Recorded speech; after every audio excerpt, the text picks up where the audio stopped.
What's up, YouTube? Welcome back to Layman's Review. Today, we are very happy to bring you our second part in our Vinland Saga series, where we take a look at episodes 5 through 8. I thought they were fantastic. In this part of the show, we're coming along and watching Thorfinn's progression from about 6 years old to about 16 years old. We're guessing. We did some math, and yeah, I think episode 1 was in a 987, and then where we just ended in episode 8 was 1013. At the end of episode 8, we're starting the attack at London, where Thorkill is.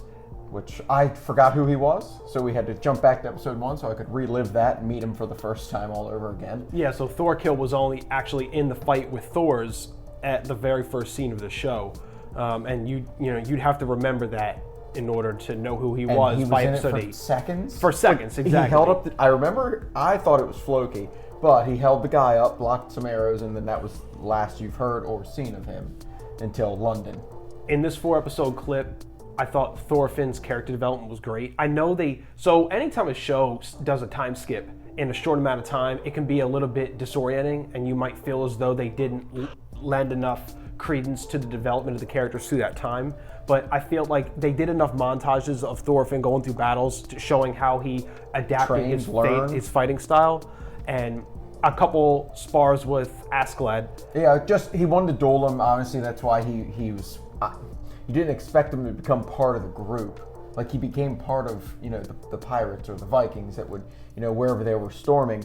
But he really came around to his own, and I was kind of thinking Askeladd kind of took him in as like a kid. Well, it was interesting because when Askeladd and his crew got back to their town, and they had the feast where they were celebrating going into the winter, they were done fighting for the year. Right. He told, I think it was his uncle, was everyone's a slave to something. Oh yeah, that was like right when they just took over from the Franks. They stormed that fort. Thorfinn brought the head of the guy. Mm-hmm. So like now we're at rest time, obviously, because nobody fights in the winter. Doesn't want to, But that was an interesting part because you said Thorfinn kind of just blended into their group, but I think it was Askeladd who saw a valuable resource in Thorfinn. Used him as like a spy. He knew what he wanted. He took care of. He used it to his advantage. And he used his desire for revenge and used it to his benefit. He was a slave to revenge, Askeladd's a pretty smart dude. I think he's still the most brilliant thing, because you saw that in episode 5 when Thorfinn was going to kill him. Mm-hmm. He was awake the whole time. He was going to let him do it, or try at least. But he knew he wasn't going to do that because he was Thor's kid, and he's like an honorable fighter. And he said that next scene, I wasn't going to kill you behind your back. I'm going to beat you. That's coward. Mm-hmm. So now he tried. So he dueled him at the age of, I don't know, 6, 7. And then we're like years later, he's dueled him 2 or 3 times. Right before the feast, when they got back, they dueled again. And Thorfinn, from the time he was 6 to now, is a different person, cold-hearted killer. And he really gave Askeladd a run for his money. And the reason why Askeladd had to try to fire him up and get him emotional is because he knew this kid's getting to pretty much as good as I am. I need to win the mental game, so I'll get him emotional so he makes a mistake. And that's how he ended up beating him. Oh yeah. Otherwise, you saw it happen in his face. When he beat him. I think Thorfinn, that's his main crutch. Askeladd knows as soon as I get under his skin to a certain point, I'm going to be able to take advantage of the situation. But what happens when he makes mistakes when that happens? What happens when he lets it go? Oh boy, I don't know. And he stops living in that past and looking to avenge his father. Now he's just going to kill this man and move on. So the animation in these episodes was just on par with what it was in the first 4. Oh yeah, I honestly I had a better appreciation for it, because now I was more comfortable with the anime animation.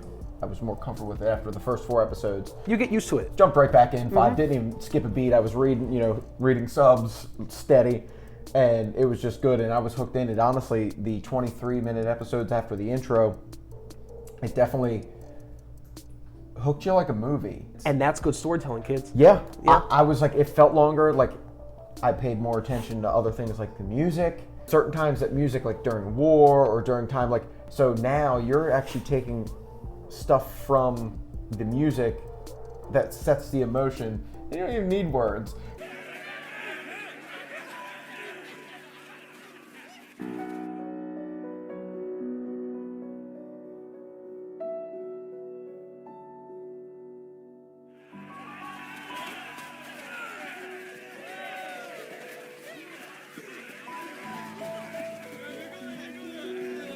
And I also think sometimes good storytelling is when you stop using words and you literally let the emotion with the music paint the scene. Because your brain, we're smart enough to where we can interpret what they're feeling and what they're thinking, and let the animation and the music blend together to create that. And to your point, that's what the show to this point is just doing flawlessly. So with music, like you said, I'd become a believer. I am getting there. It's so good, man. I think these 4 episodes kind of going into it, paying more attention and, you know, trying to see it from the music. You know, I don't have the soundtrack yet, but it... You'll get I'll get there. No, it was definitely, I think that was good. Yeah, wrapping up here, we're getting into London. We're going to go watch some more episodes so we can shoot another video, because it's going to get really good. Thorkill? Thorkill. Thorkill. Yeah, we're going to be introduced to Thorkill as a character, and I'm excited for that. We're not going to give this a rating or anything like that. We'll do that at the end. We're going to give, what we're going to do is at the end of the entire show, we're going to give our layman's review at that point, like we did for Castlevania. So if you like what you're seeing here, like and subscribe, and we'll see you for our 3rd part in this Vinland Saga series. See you guys.